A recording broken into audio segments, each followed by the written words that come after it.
Já si myslím, že to je nádherný terapeutický prostředek, že by byl ideální pro klinické použití, poněž tam je možný jako prožít obrovskou transformaci během hodiny, což je jako 1 hodina psychoanalytického sezení, kde by člověk vůbec ještě nezačal povídat za hodinu, že když to tady je možnost obrovské transformace, poněvadž čas tam nehraje žádnou úlohu. Psychiatři, psychologové by nenasli asi 6-8 hodin, aby seděli s lidmi v těch psychedelických sezeních s LSD nebo poněkud menší s tím psilocybinem, ale tady to je možnost opravdu obrovský účinnosti té terapie. Já si myslím, že ty výsledky by byly podobné jako v práci s druhýma psychedelikama, jenomže rychlejší, efektivnější. Tam se vidí spousta velice zajímavých výsledků. Třeba lidi můžou se zbavit spousty agresivních, negativních pocitů. Vyvíjí se stav hlubokého spojení s lidma, s lidstvem a takový překročení těch hranic, ať se jedná o rasový rozdíly nebo sexuální rozdíly nebo národnostní politický rozdíly. Takový pocit spirituality, která je mystická, která není vázaná na nějaké organizované náboženství. Je univerzální, jako vše obsahující, vše zahrnující. Není zapotřebí tam lidi učit ekologii. Po těch zážitcích, těch transformovaných zážitcích lidi mají pocit ty hluboké spojitosti s přírodou, jak hluboce závisíme na přírodě a že není možné, abychom poškodili nějakým způsobem přírodu bez toho, abychom poškodili sebe. Čili lidi se stávají takovými až bojovnými ekologii. Ještě ten pocit takového globálního občanství, spíš než národnostních přináležitostí.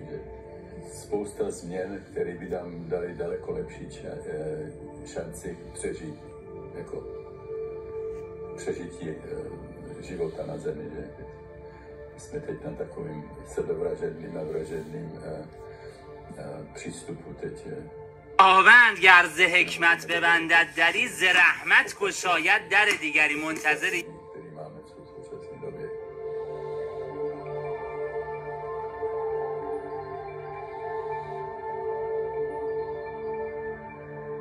Žába, ta se s váma vůbec nemažretá. Tady je naprosto k jádru věci, k podstatě. Není potřeba se s nikým hádat, válčit, něco řešit nebo o něčem toužit. Není důvod se zlobit, není důvod mít jakýkoliv negativní emoce, protože všechno a celá podstata vesmíru je jenom láska. Čistá a tak nepopsatelná. Ani to slovo láska to vlastně není schopný vyjádřit. Vlastně tu intenzitu toho absolutního pochopení. Ona vás vlastně přerodí. Rozebere vás na energii a pak vás zase složí zpátky. A v průběhu toho zažíváte ten nejintenzivnější pocit pochopení a lásky, který jste kdy mohli zažít. Stav absolutní lásky a štěstí vlastně, který jsem vůbec nikdy předtím nezažil. Dalo mi to vlastně nějaké pochopení nebo otevření očí o tom, co je to láska, že to není žádný náš jako lidský produkt třeba 2 nebo více lidí, ale že to je podstata úplně všeho a že se stačí jenom na to napojit a případně si vybrat někoho, s kým si přejeme tady tu velkou absolutní věc šerovat. A věci.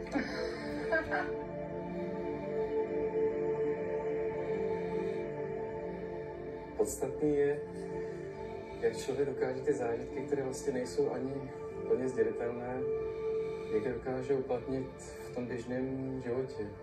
To znamená třeba, jak moc dokáže být víc laskavější, tolerantnější, prostě vnímat ty lidi, pomáhat jim, spolupracovat s nimi, tak tam se vlastně pak projeví smysl toho prožitku.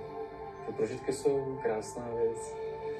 Jak říkají některý mistři, jsou to takový ty motýly v té vitrínce.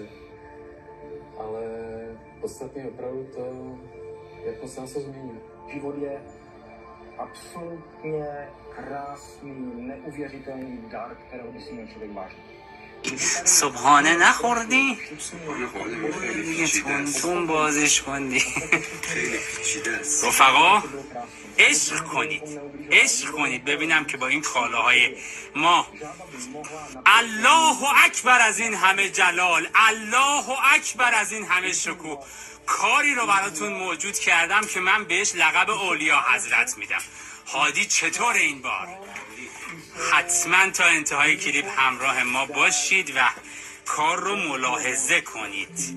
امکانات فول قابلیت عکاسی و فیلم برداری، کیفیت تصویر این کار فول اچ دی. هادی صبحانه نخوردی؟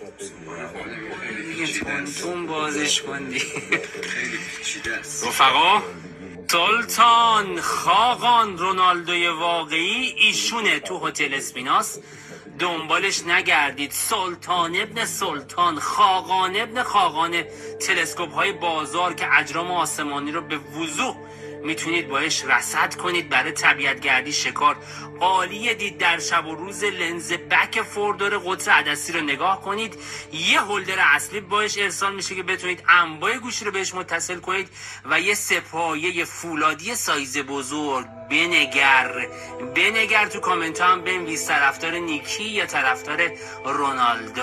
سلطان خاقان رونالدوی واقعی ایشونه تو هتل اسپیناس، دنبال نگردید. سلطان ابن سلطان، خاقان ابن خاقان، تلسکوپ های بازار که اجرام آسمانی رو به وضوح میتونید باش رصد کنید برای طبیعتگردی شکار.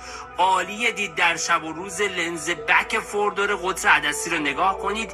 یه هولدر اصلی باش ارسال میشه که بتونید انواع گوشی رو بهش متصل کنید و یه آقا روزگار خیلی عجیبیه. بهترین و حرفه‌ای ترین محصولات تولید میشه برای رفاه و راحتی شما.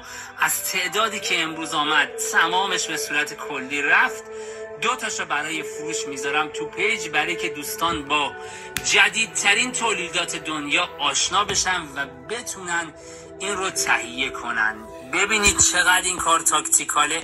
هر طبیعتگرد و شکارچی یک عدد از اینو لازم داره. طراحیش به صورتیه که میتونید